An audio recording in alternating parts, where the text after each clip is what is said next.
Olá, boa noite. A notícia da retirada do comercial de uma conhecida marca de cerveja do ar levantou a polêmica sobre o uso da imagem feminina na propaganda. A campanha veiculada durante o carnaval recebeu uma avalanche de críticas nas redes sociais. Grupos feministas reagiram prontamente contra o conteúdo das mensagens e até picharam os outdoors nas ruas de São Paulo, o que levou a empresa a suspender a campanha. Grande parte das ativistas avaliam que há sim uma exploração exagerada da imagem da mulher na mídia, não somente nos comerciais, mas na TV, nos jornais, revistas e internet. O assunto é bastante polêmico. Aqui em Goiânia, uma lei recente proíbe a exposição de modelos em trajes íntimos em peças de cunho erótico. No cinema, o filme 50 Tons de Cinza coloca na mesa o papel feminino na relação entre homem e mulher. Em todos os casos, a pergunta que fica no ar é: a exploração feminina em várias nuances da vida, ela prejudica a imagem? No carnaval, nos comerciais de bebida, nas revistas masculinas, em casas de shows, na internet e até na música. A mulher na mídia é o tema que nós vamos explorar hoje. O que nós queremos saber é até que ponto essa exposição prejudica a mulher. Fernando, os nossos convidados estão aí para esclarecer essas questões, não é isso? Boa noite. Boa noite. Boa noite você de casa também que está nos assistindo. Estamos ao vivo hoje, segunda-feira, 2 de março. Para participar desse tema, convidamos a radialista e especialista em comunicação pública e assessoria de imprensa, Geralda Ferraz. Ela que é presidente da ONG Mulheres na Comunicação e coordenadora do programa Palavra de Mulher da Rádio Difusora e conselheira municipal dos Direitos da Mulher. Boa noite, Geralda. Seja bem-vinda ao Sobre Todas as Coisas. Boa noite, Fernando. Boa noite, Suzete, minha amiga Suzete. Boa noite, Silvia. Boa noite, Zander. É um prazer estar aqui com vocês. Convidamos também o publicitário e jornalista Zander Campos Júnior, presidente da Associação Brasileira de Agências de Publicidade aqui de Goiás, a ABAP. Ele também é membro do Conselho Nacional de Autorregulamentação Publicitária, membro do Conselho Ético, do CONAR. Boa noite, Zander. Seja bem-vindo. Satisfação estar aqui com vocês. Parabéns a todas as colegas, parabéns às mulheres em sua semana. Sim. E ao meu lado está a psicóloga Silvia Zanola, mestre em Psicologia Social e tem doutorado e pós-doutorado em Psicologia Escolar e do Desenvolvimento Humano. Boa noite, doutora. Seja bem-vinda. Boa noite a todos. Eu agradeço o convite. Você de casa sabe que pode mandar a sua participação através das nossas redes sociais. Tem o nosso e-mail, sobretodasaskoisastv@hotmail.com, o nosso Twitter, o @sobretodas. Estou online também no Facebook. Tem o nosso telefone, o 3201-7708 e o nosso WhatsApp, 8411-5840. Para começar a nossa discussão, eu quero saber do publicitário e jornalista Zander o seguinte: por que a imagem da mulher é tão vendável aos olhos do mercado publicitário? A impressão que a gente tem é que a mulher vende mais do que o produto em si. Estou errada? Depende da ótica da sua interpretação. Quando o personagem que está vendendo o produto, ele aparece mais no produto, tem alguma coisa errada com o produto em si. O produto tem que ser a grande estrela do comercial, do anúncio, da campanha publicitária. Grandes celebridades, artistas de televisão, cantores, personalidades públicas, muitas vezes emprestam o seu prestígio para vender marcas, serviços e produtos. E isso, naturalmente, faz com que ele transfira aquele prestígio para deslanchar a campanha publicitária. Não é? Uhum. Mas, se por outro lado, dentro da sua interpretação, aquela atriz, aquela mulher famosa, aquela artista de cinema, ao apresentar aquela campanha ou aquele anúncio, ela ofusca o produto que ela está anunciando, o dinheiro do anunciante acaba desperdiçado ali ao contemplar um cachê, muitas vezes, elevado daquela celebridade. Então você falou tudo, porque para mim, eu quero agora ouvir a opinião das nossas duas convidadas, esse comercial que está hoje, né, nos veículos de comunicação, de uma cerveja que a menina chama Verão, né? Eu não consigo lembrar o nome da cerveja. Eu só sei que a menina chama Verão e explora o corpo dela o tempo inteiro. Eu queria saber se vocês conseguem ver alguma relação entre a cerveja e a mulher quase nua ou nua. começar com você, Geraldo. Então, Suzete, o que a gente percebe é que o mercado consumidor precisa de seduzir os seus clientes, né? E a mulher ainda... muitos acham que essa discussão de patriarcado já está superada, mas não está. Nós vivemos numa sociedade que os elementos, os símbolos, ainda remetem a essa condição da mulher como objeto, né? Ela é vista como um produto vendável, né? E associar, seduzir o cliente com uma boa imagem, né? Com uma coisa, com um objeto, como uma mulher, é sempre muito interessante. Daí a gente vê com muita frequência. Teve uma época aqui em Goiânia, na época da pecuária, que se fizeram outdoors também de uma propaganda de uma cerveja e faziam um trocadilho com aquela frase: aonde passa um boi, passa uma boiada, e eles diziam: onde passa tal cerveja, passa a mulherada. Quer dizer, muito infeliz, por sinal, comparando mulher com vaca, com animal, né, e coisas do tipo. E outdoors esparramados por toda a cidade. Quer dizer, a gente percebe que é uma desqualificação da mulher, né? Esse tipo de mensagem, como você disse, você lembra da Vera, do verão, né? Você não lembra do nome da cerveja. E isso vira uma prática corriqueira, não só na publicidade, como também nas músicas de duplo sentido, né? E na mídia em geral, esse recurso é muito utilizado. E daí a importância da gente questionar esse tipo de propaganda, de publicidade. Silvia, sua opinião?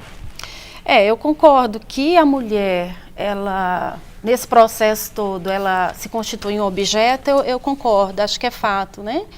Agora, para a gente compreender tudo isso também, acho importante a gente recorrer à ideia da indústria cultural, que hoje é uma lógica presente na nossa sociedade.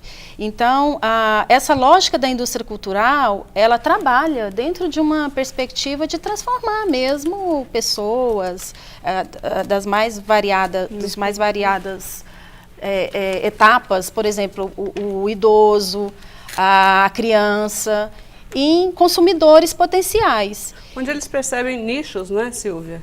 Possibilidade de vender, eles vão. Né? Isso, então assim, porque o que é a indústria cultural? É uma grande rede que visa a produção e o consumo, investindo na cultura, visando o lucro, né? Então, qual que é o problema nesse sentido? O problema é que a mulher, ela corresponde a uma representação de acordo com os interesses dos grandes grupos econômicos, enfim. Agora, o que eu acho mais importante é pensar essa condição em dois sentidos, que é o objetivo, que a gente colocou agora, foi bem colocado, a mulher enquanto objeto, e tem um outro aspecto, que é o subjetivo, em que a mulher, ela de certo modo, a sua representação vai ao encontro de uma figura mítica, vamos dizer assim. A mulher, ela representa o profano e o sagrado, o prazer e o pecado. Então, é um objeto passível de ser utilizado de uma maneira funcional a serviço do lucro, numa perspectiva mais imediatista. Né? Então, mas é engraçado que eu até gostaria de ouvir do Zander também. Hoje, a mulher... ela é um segmento importante dentre os bebedores de cerveja.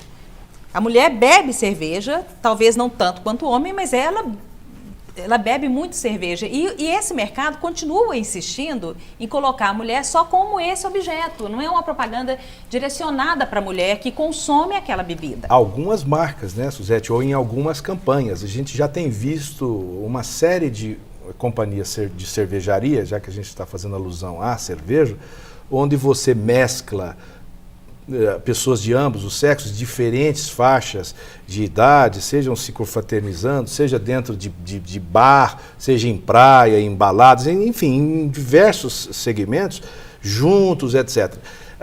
Nós temos casos pontuais, onde foi o caso apresentado da campanha que antes mesmo da repercussão crescer nas mídias sociais, o anunciante já foi lá e reconheceu a interpretação da vulgaridade que a sua equipe de criação se permitiu, né, que é necessário a gente ter esses parâmetros, e eu acho que as colegas hoje criticam muito exatamente no momento em onde ultrapassa essa questão da vulgaridade, né, de você fazer um trabalho artístico, profissional, bem dirigido fotograficamente, num roteiro inteligente, você não vai causar esse tipo de situação. E, saindo do aspecto mais cultural, indo para o aspecto mais técnico da publicidade, há todos os estudos de pesquisa que mostram também, muitas vezes, que determinadas marcas estão muito associadas com o universo masculino e, então, ela precisa de estabelecer como target sexo feminino para a aproximação da mensagem ser mais bem absorvida. Principalmente marcas em construção. As marcas mais líderes, elas já estão mais confortáveis em um outro patamar de fidelidade e elas têm que trabalhar em outras estratégias para se manterem líderes. Né? Normalmente essas outras marcas, elas apelam muito por preço, elas apelam muito por outros canais de distribuição e muitas vezes elas até fazem uma campanha em que sabe que haverá uma enxurrada de críticas, haverá uma representação junto ao Conselho da Autorregulamentação, que você vai mencionar agora há pouco, etc. Mas às vezes fazem assim para ganhar tempo. E durante aquele tempo onde a campanha comercial está sendo feito, né? Infelizmente, hoje nós estamos numa época onde as mídias sociais são aplicativos de gerar conteúdo simultâneo, na mão de qualquer um. Não é? Zander, mas se essas marcas se distanciarem da erotização, você acredita que possa existir uma queda, pensando que a publicidade pensa em vendas, em lucros? Sem dúvida, nós temos um rol de campanhas muito bem sucedidas de bebidas alcoólicas no geral, não apenas de cerveja, onde você tem o universo feminino nesse target, nesse posicionamento, com soluções criativas muito bem feitas, sem apelar de forma nenhuma para esse contexto. Né? Quem se lembra, por exemplo, do case Brahma número 1, que foi um case muito bem sucedido nos anos 90, aliás, inclusive acho que alavancou a performance da Brahma para ela se transformar na companhia da Ambev que hoje nós temos aí, que é uma das players globais principais que o Brasil tem, não é? Era um case muito bem feito, que aproveitou uma série de passagens com a questão do número 1. Nós tivemos, inclusive, um dilema do marketing de guerrilha na Copa de 94, onde os jogadores brasileiros faziam gol e fazia assim na câmera. Já era um problema que a gente chama de marketing emboscada, né? Em situações de Copa e Olimpíadas, por conta de quesitos de patrocínios globais, os artistas não podem, os jogadores não podem fazer nenhum tipo de menção a isso. Só entrei num assunto só para contextuar. Pois é, mas aí eu fico pensando, se a gente não está na contramão da história, se nós pensarmos em algum país, parece que Itália e Portugal já tem alguns movimentos para mudar essa posição da mulher nos meios de comunicação. Portugal, inclusive, está preocupado com a imagem da mulher brasileira lá. Né? A mulher brasileira, tem uma visão pejorativa da mulher brasileira em Portugal. Do europeu em relação à mulher brasileira. Exatamente. Então, assim, eles buscam essa diminuição da erotização da mulher nos veículos de comunicação e através da propaganda, e a gente parece que a história da propaganda mudou, a humanidade mudou, mas esse enfoque parece que não mudou. A gente está longe ainda disso, Geraldo? Olha, eu acredito que estamos longe. Eu considero também um agravante a falta de regulamentação, inclusive, para conteúdos. Né? Quando a gente fala de regulamentação, vem à tona a questão da censura. Mas se nós pensarmos em termos de valores éticos, né, a gente precisa pensar a sociedade como um todo. Né? E aí são crianças que estão ali vendo e recebendo aquela mensagem, né?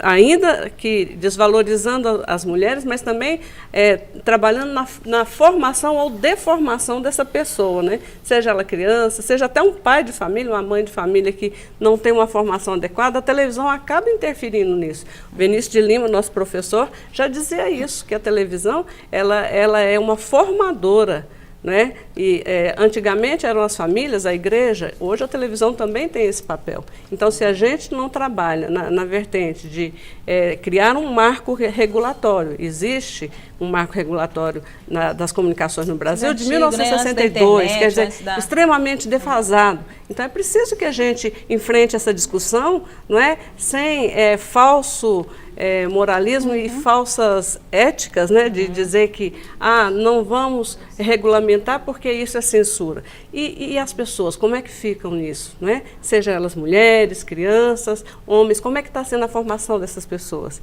Mulher na Mídia é o tema do Sobre Todas as Coisas desta noite, que recebe aqui a radialista e especialista em comunicação pública, presidente da ONG Mulheres na Comunicação, Geralda Ferraz, também o publicitário, jornalista e graduado em Direito, presidente da ABAP, membro também do Conselho de Ética do CONAR, que é o órgão regulamentador, né, do setor, que é o Zander Campos, e também a professora universitária e psicóloga Silvia Zanola.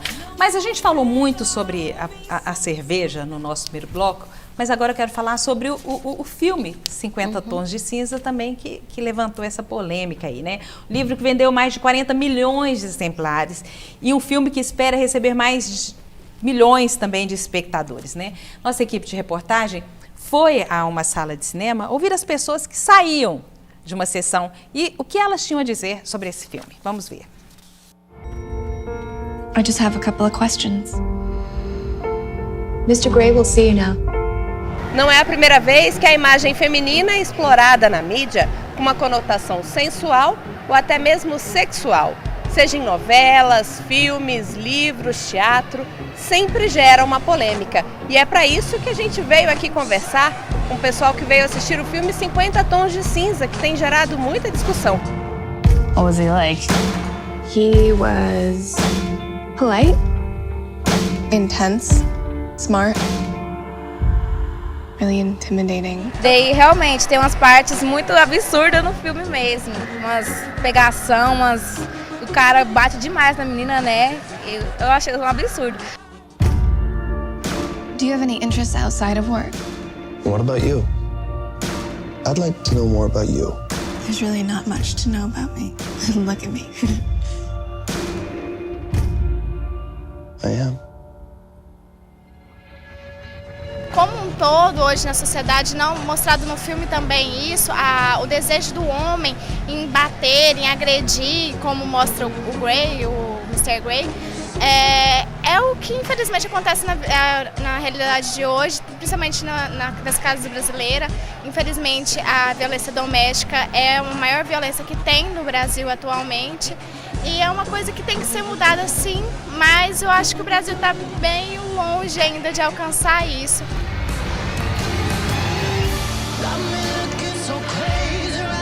Eu acho que realmente a mídia aproveita da figura feminina como uma forma de objeto realmente, e através do filme eu acho que está incentivando isso.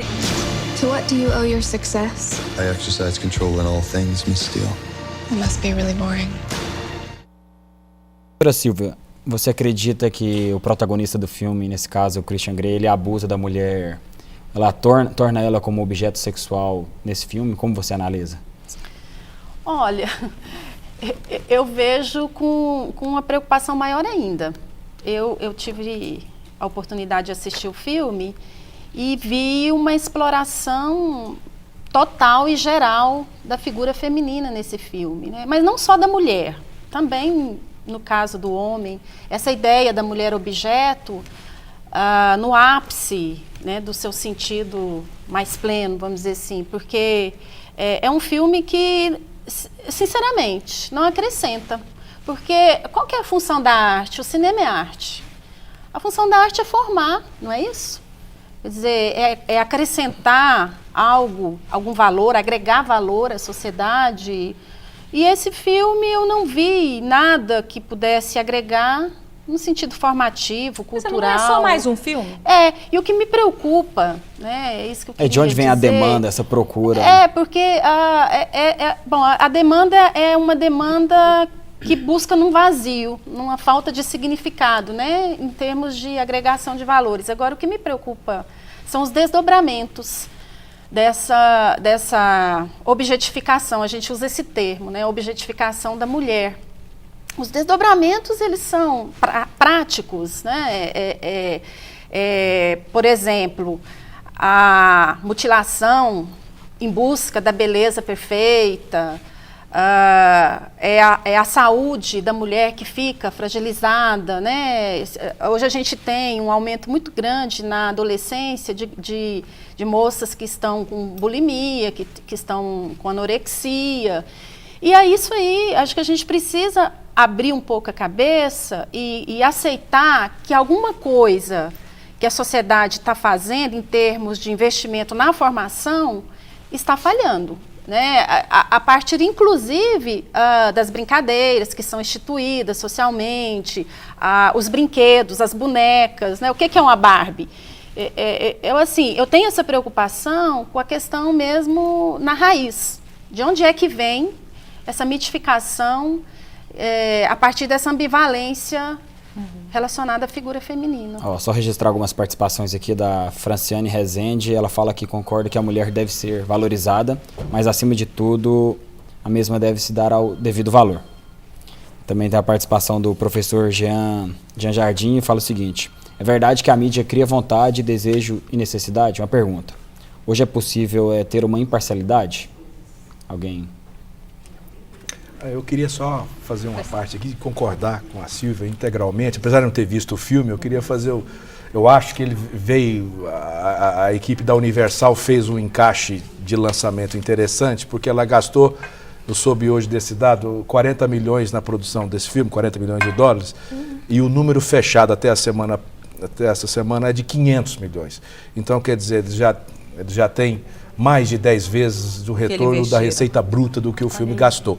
Pegando já a esteira de sucesso da série dos livros Tons de Cinza, né, as versões, que são recentes. Então isso contextualizou muito bem. É mais ou menos, se a gente for lembrar esses fenômenos editoriais que acontecem, alguns anos atrás nós tivemos as novelas do Don Brown que geraram o Código da Vinci. Né? E o filme foi também muito aclamado, tal qual o livro já foi, mas era um outro contexto, uma outra situação de questionamento. Né?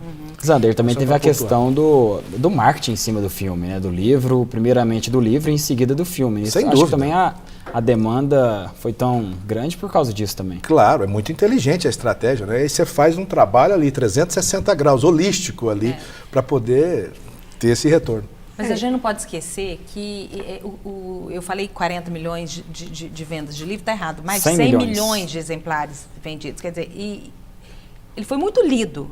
E as mulheres leram muito o livro e elas que foram ver, a princípio, as primeiras sessões, elas que estavam indo assistir. A maioria, né? Então eu fico pensando assim, eu estou jogando isso, porque já que nós estamos falando sobre a utilização da mulher na mídia, de uma certa forma, a mulher gosta, ela quer ver isso, ela viu de alguma forma isso, né, Geralda?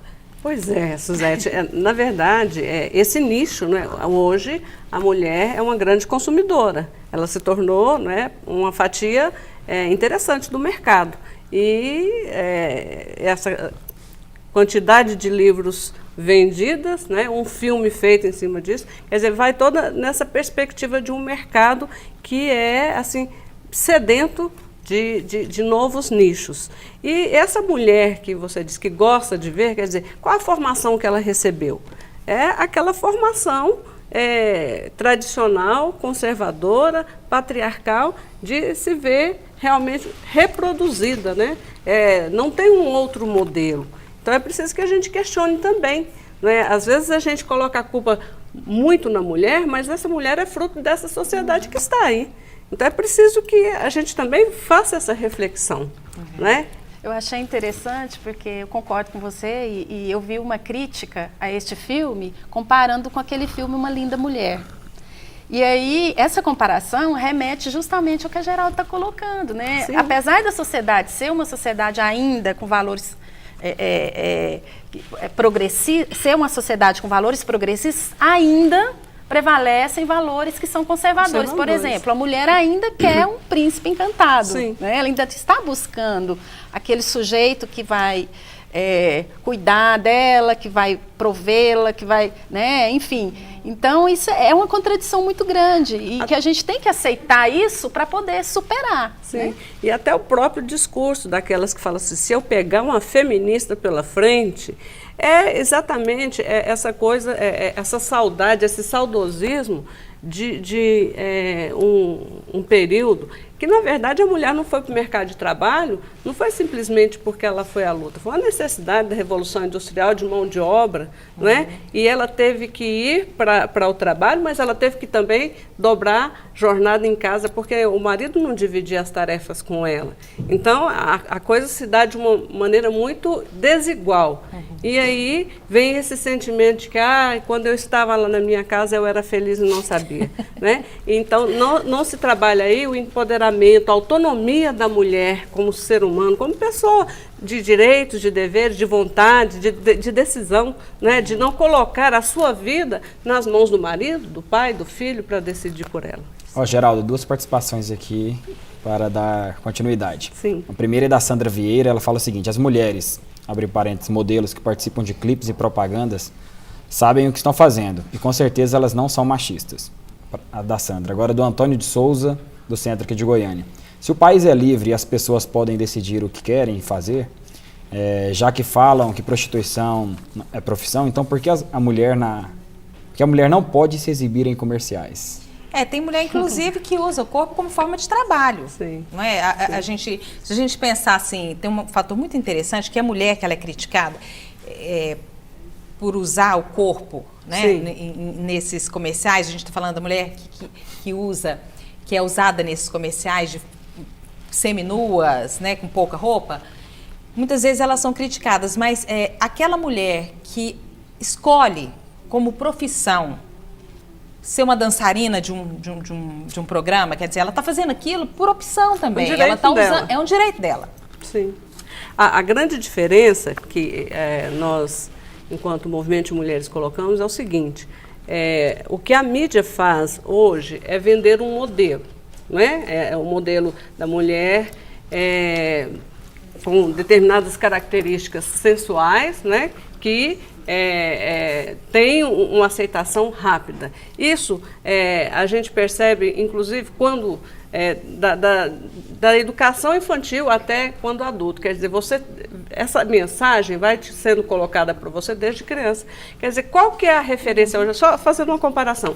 Qual que é o objetivo hoje de uma jovem de 17, 18 anos, bonita, né, frente ao que está colocado aí? Ser selecionada para ir para o BBB, fazer sexo, transar, e ficar famosa, né, para que todo mundo veja. Quer dizer, isso é, de fato, um objetivo na vida de uma pessoa? Será que ela teve escolha na formação dela de conhecer, né, outras possibilidades? Então, se me é dado e infelizmente a gente conhece da desestrutura familiar que se encontra na nossa sociedade, é complicado você dizer que a fulana é livre, foi uma escolha dela fazer isso. Se ela talvez tivesse tido uma outra educação, não uma educação que a gente desmoraliza, mas uma educação que desse possibilidade de escolha, será que ela estaria ali querendo se exibir, né, mostrar o corpo? Uma participação aqui da Elisa dos Santos. Zander, pergunta para você: propaganda de cerveja é menos sexista e machista do que em relação a anos atrás? Acho que anos atrás utilizava mais a questão do corpo da mulher. Eu acredito que não, é muito relativa a pergunta dela. Nós temos o CONAR, já entrando aqui num pouco da seara, que para os nossos telespectadores que não sabem o que vem a ser, ele é um conselho da autorregulamentação publicitária. No Brasil, a nossa atividade é autorregulamentada. E o CONAR é um código onde ele protege os interesses dos consumidores e da sociedade em geral ao se ver agredido por um anúncio, infringido por alguma ideia em um anúncio, seja qualquer que seja o tipo de mídia, e ele pode ir lá fazer a sua representação contra aquele tipo de anúncio. Qualquer pessoa física ou jurídica, é gratuito, não paga nada. O CONAR é formado pelas entidades do setor publicitário, não tem um centavo do governo, e todas as pessoas que lá trabalham são voluntários, né, dos seus conselheiros e do seu corpo de jurados, né? São 8 câmaras no Brasil que estão distribuídas para julgar os processos, né? Então, em o consumidor achando que há abuso, ele pode recorrer ao CONAR e dizer o porquê, citar onde assistiu o comercial, etc. O CONAR abre a representação tendo uma única queixa, né? Ele vai atrás, etc. É claro que muitas vezes o consumidor não tem razão no apelo que faz. O que o CONAR falou naquela questão da última propaganda da Skol, aquela que a Skol mudou a imagem? Essa representação não chegou a ser concluída. A Skol modificou antes que o processo acontecesse. Aí nesse caso nada é feito. Mas se a representação não nasceu, o CONAR ele reage de ofício. Se não houver a denúncia, ele não age. Não é? Então, o anunciante teve o bom senso de percebendo a reação negativa naquele momento, ou às vezes a infelicidade de que o seu criativo pensou uma situação, uma solução, mas não foi esse o entendimento, rapidamente tratou de recorrer ao anúncio, trocar, etc., mostrando uma decisão acertada. E como que é feita essa denúncia? Como é o acesso ao CONAR? Se nós tivermos aí aberto, o acesso ao site é conar.org.br e você tem tudo lá, inclusive o histórico das nossas decisões. O CONAR foi fundado em 80, nós estamos há 35 anos, portanto. O modelo brasileiro é copiado em diversos países do mundo, né, a nossa autorregulamentação. E é importante o seguinte, feita a denúncia no CONAR, o CONAR então já destaca um relator da região onde o anunciante se encontra. Se naquele comercial nós temos uma afronta clara, propositada do código, com o objetivo mesmo de ganhar tempo até as coisas acontecerem para tirar do ar, o relator pede já a sustação imediata da mídia. E ali pode ser um anúncio que esteja na emissora de TV A, B, C ou D, ou no rádio A, B, C, D, ou no cinema, ela tira. Normalmente as marcas reagem como? Ela tem o prejuízo. Enquanto o anúncio estiver sob júdice, sobre a análise da corte, ela substitui outra mensagem no lugar ou ela perde os espaços para qual ela pagou. Quem é multado nesse caso, quem responde é a agência? O anunciante e a agência, dependendo, né? Eles são solidários nesse processo. As defesas podem ser separadas ou juntas. Porque, veja, as agências agem, Suzete, por conta e ordem dos anunciantes, não é? Bem como compram os espaços publicitários por conta e ordem dos anunciantes, né? No ano passado nós tivemos aqui, estava comentando com a Geralda aqui no intervalo, uma situação até que eu relatei na 4ª Câmara do CONAR, do Superior Tribunal Eleitoral, que era exatamente uma campanha fomentando a participação das mulheres, em função de uma lei ordinária que foi criada, e o Superior Tribunal Eleitoral tinha de implementar diretrizes e divulgação para estimular a participação feminina a cargos eletivos, nos diversos níveis. Houve uma enxurrada de denúncias do CONAR de homens machistas, achando que aquilo era argumento feminista, que era coisa da presidente, blá, blá, blá, enfim. Foi arquivada a representação por absoluta ausência de qualquer fato que afrontasse o nosso código. E é simples fazer a denúncia no próprio site, assim que você entra no site, já aparece que faça a sua reclamação sobre a propaganda. Que bom. Não sei se você sabe, mas é proibido por lei o uso de cenas com mulheres nuas ou seminuas em outdoors. No final do ano passado, a nossa equipe acompanhou uma equipe de fiscalização da AMA e que encontrou diversas irregularidades pela cidade. Nós vamos ver essa matéria e daqui a pouco a gente vai descobrir uma coisa interessante. Parece que essa lei não vale, não é isso, Zander? Vamos ver, já já. Em poucos minutos, os outdoors foram parar no chão. Eles estavam instalados de forma irregular na Avenida Goiás Norte, no setor Crimeia Oeste. Além de não autorizados, os outdoors ainda exibiam conteúdo de cunho pornográfico. Segundo o diretor de fiscalização da agência, tanto a empresa de publicidade quanto a casa de show já haviam sido notificadas. Como não se regularizaram, agora as duas empresas vão ser multadas. Como são outdoors em locais públicos, visíveis de locais públicos, eles estão sujeitos a serem vistos por crianças que às vezes deveriam ser protegidas desse tipo de imagem. Mas aqui a irregularidade é muita.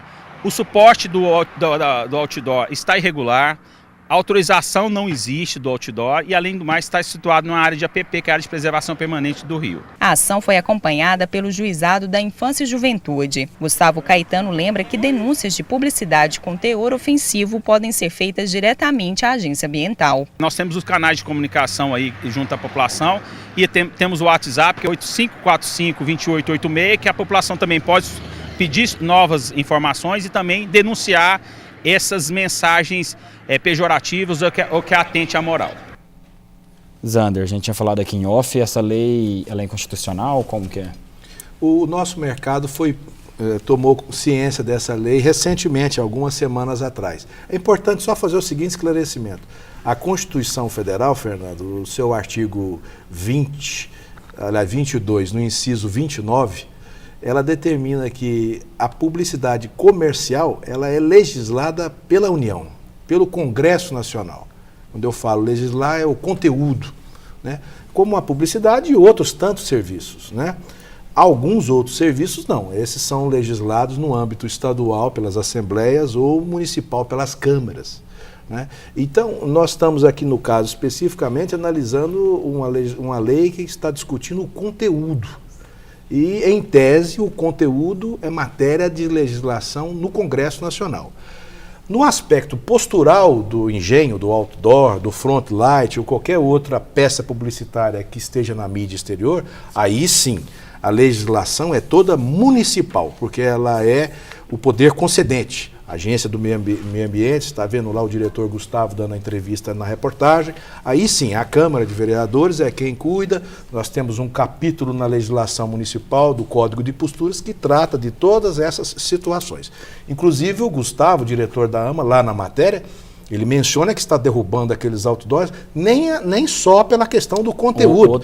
Era porque ele estava afrontando a lei num local público, sem recolher os tributos de licença, não é? Então, é só essa observação que a gente quer chamar, né? Agora, nós temos na legislação local do município, Suzete, a nossa lei municipal do Código de Postura atual, a Lei 014 e a Lei 127, de 2003, nós temos o decreto regulamentador dela, que é o 1347, que já tem um inciso que já reforça a lei, que você já mencionou, recente, que já proíbe a publicidade, tem que seguir as normas do CONAR, da legislação da propaganda, o Código de Ética, ou seja, a legislação, esse decreto é de 2004, ele já corrobora tudo isso.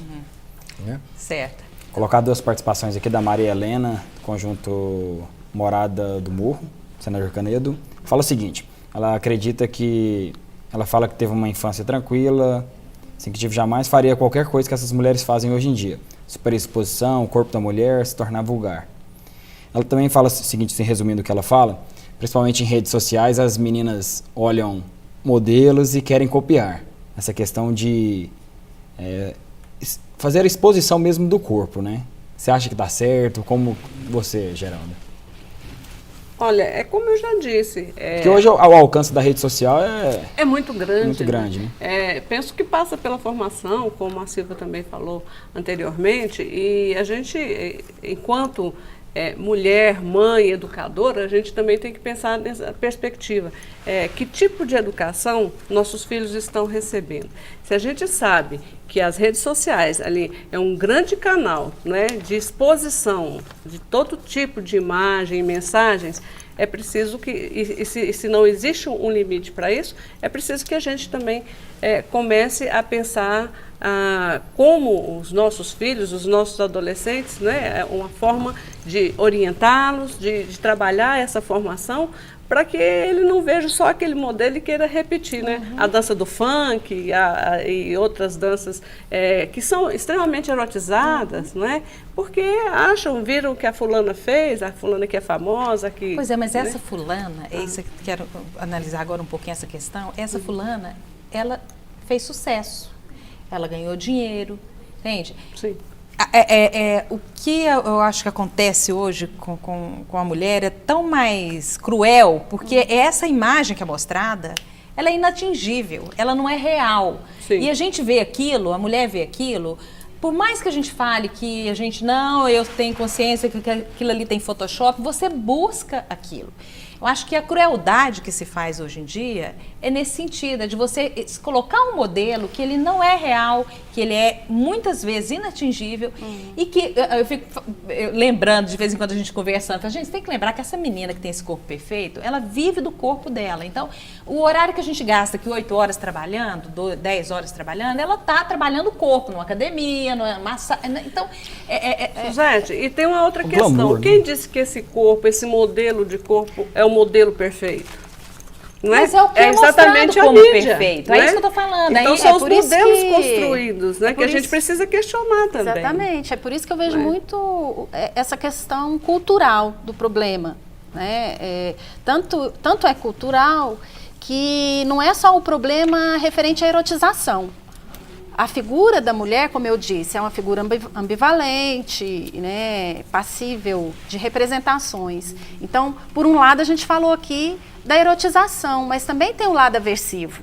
Então, isso que a Geralda coloca é importante, porque o lado aversivo, que revela um preconceito, né? Na verdade, toda essa discussão é perpassada pelo preconceito também, ou seja, relações extremas com essa figura. A mulher é muito cobrada socialmente. Tem que ser a boa mulher, tem que ser uma excelente esposa, dona de casa, mãe, tem que estar lá, né? Magra. Bonita dentro do padrão, porque até o conceito de beleza precisa ser discutido também, a gente não discute. Quando eu falei da figura da Barbie, como um objeto formativo ou deformativo, não que eu esteja aqui fazendo um discurso contra um tipo físico, a mulher magra, loira e alta, não é nada disso. A questão é quando este modelo, como a Geralda colocou, se torna obrigatório, um padrão, e que leva adolescentes e mais adolescentes a adoecerem. Por Isso conta é desse tão padrão. cruel. E só mais uma coisinha, só um pouquinho para terminar a parte, esse outro lado que eu vejo, uma versão além do erótico. A gente tem vários exemplos. Vou dar só um aqui, que é quando uma mulher abandona uma criança, né? Ela está com depressão pós-parto e num momento difícil de depressão, abandona o filho recém-nascido. Então essa mulher se torna o quê? Ela se torna um monstro aos olhos da sociedade, da mídia. Então, o que eu percebo hoje é que há uma indisposição nossa, geral, de refletir sobre questões que são básicas, importantes, essenciais para a gente compreender toda essa violência, toda essa barbárie gerada por nós mesmos.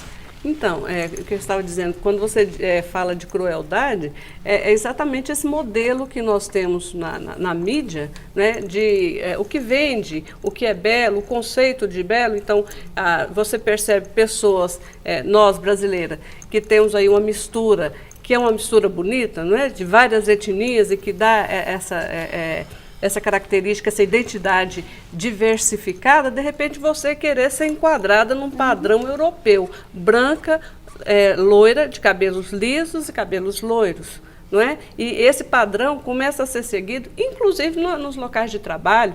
Não é? Agora, nem tanto, mas houve épocas que as apresentadoras de telejornais tinham que seguir esse padrão. Né? Então, Podia não cortar o cabelo, viu? Não é verdade? Você pode dizer isso melhor do que a gente. Né? E a gente sabe que isso era uma ditadura, né? O que a gente considera a ditadura da beleza. Isso não acabou não, viu?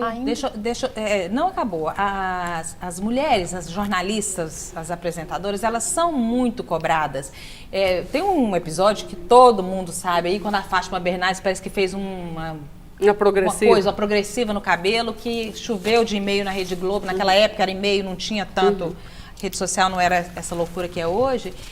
E aquilo virou notícia. Quer dizer, hoje uma apresentadora veste uma roupa que uma artista foi fotografada antes com a mesma roupa, isso é cobrado. Quer dizer, você conseguir prestar atenção que o cabelo da apresentadora está um pouquinho bagunçado, você desviou o seu foco da notícia. E hoje, Suzete, com a qualidade HD das transmissões, isso, né, professor Silvio, aumentou em gênero, número igual a percepção nesses detalhes. Não, daqui a pouco, por exemplo, eu não tenho mais espaço na televisão. As mulheres da minha geração não terá mais espaço. A Central Globo de Produção, só para te falar, qualquer capítulo novo onde um artista usa um modelito X, no outro dia é uma enxurrada de informações sobre onde achar, como fazer, etc, etc. E a grande preocupação hoje, eu estou citando isso, porque isso também é uma cobrança que existe. Sim. Existe da mulher apresentadora, vou puxar um pouquinho a brasa para nossa sardinha, né?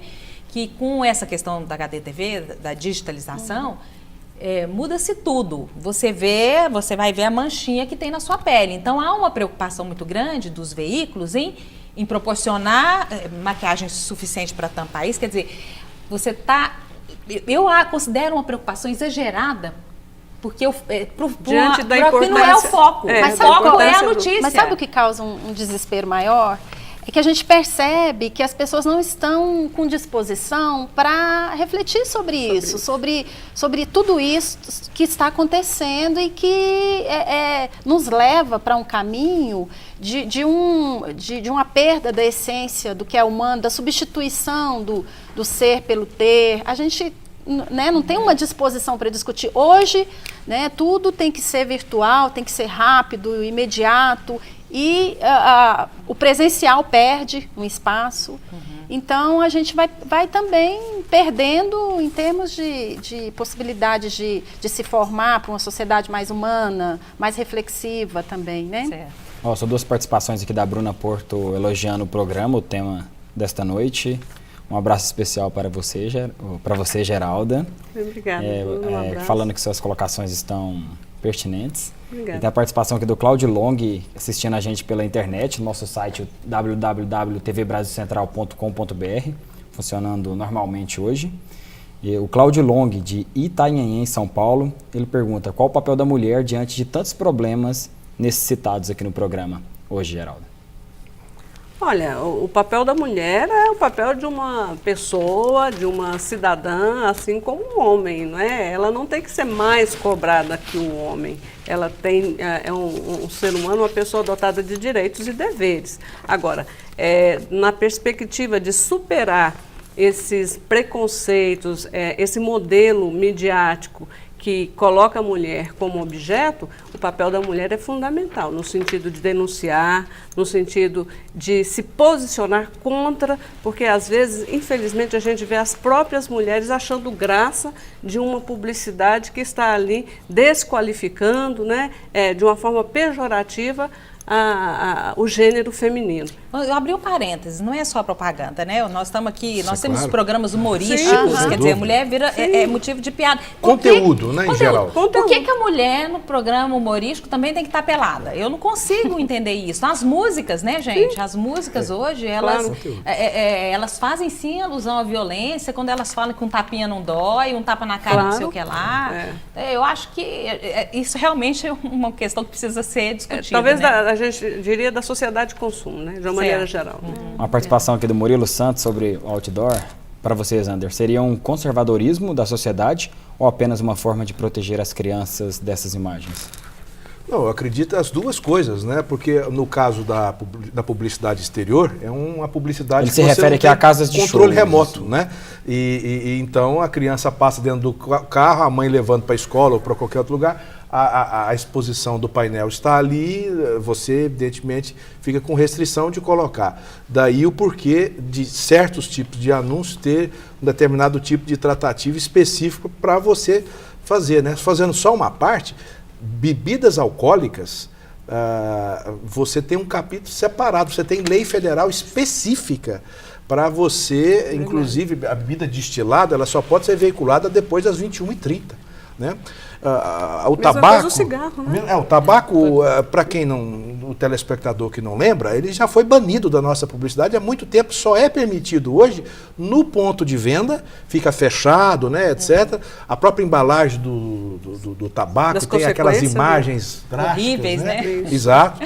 E em eventos fechados, igual o Campeonato de Fórmula 1, é coisa pontual hoje, né? Bom, nosso tempo acabou. Infelizmente, eu sei que o Fernando teria mais participações, mas eu quero agradecer muito a presença de vocês aqui. Geraldo, prazer te rever, receber você aqui. Zander, obrigada, um grande prazer. Também a Silvia. E eu quero terminar o programa dizendo o seguinte, que nós mulheres, nesse mês, né, que comemora-se o Dia Internacional da Mulher, nós temos o direito de discutir sim a nossa imagem. E discutir o que nos afeta enquanto mulheres. Falar da mulher na mídia é falar da mulher na sociedade. Então esse mês a gente vai tentar buscar isso. Vamos analisar um pouquinho esse papel nosso e a forma como nós somos retratadas nos veículos de comunicação. Boa noite, gente. Obrigada. Tchau, Fernando. Tchau, Suzete. Boa noite. Sábado, às 7 da noite, o reprise deste programa. Você não pode perder. Na próxima segunda estaremos aqui. Fique agora com o Jornal da Cultura. Boa noite e até a próxima segunda.